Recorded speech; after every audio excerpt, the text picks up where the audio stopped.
परियों की कहानी बहुत समय पहले की बात है। एक छोटे से गांव में एक गरीब किसान अपनी बेटी के साथ रहता था। उसकी बेटी का नाम मीरा था।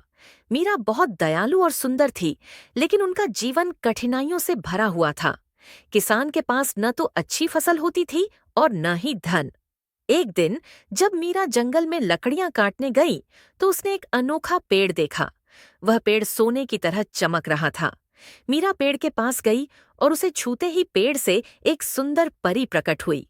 परी ने कहा, मैं इस पेड़ की रक्षक हूँ। जो व्यक्ति सच्चे दिल से दया करता है, उसे मैं आशीर्वाद देती हूँ। मीरा, मैं तुम्हारे अच्छे कर्मों से बहुत प्रभावित हूँ। मांगो जो चाहती हो। मीरा ने विनम्रता से कहा, मुझे कुछ नहीं चाहिए। आप बस मेरे पिता को स्वस्थ और खुश कर दें।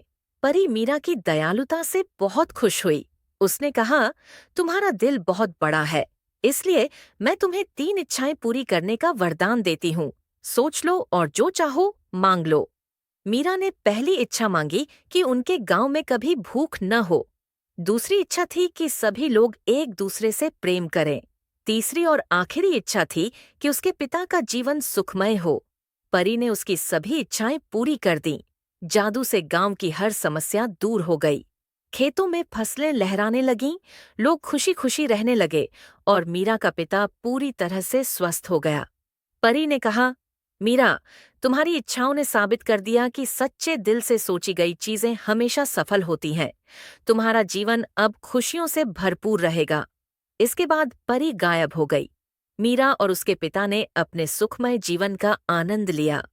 मीरा का नाम पूरे गांव में दया और अच्छाई का प्रतीक बन गया। शिक्षा।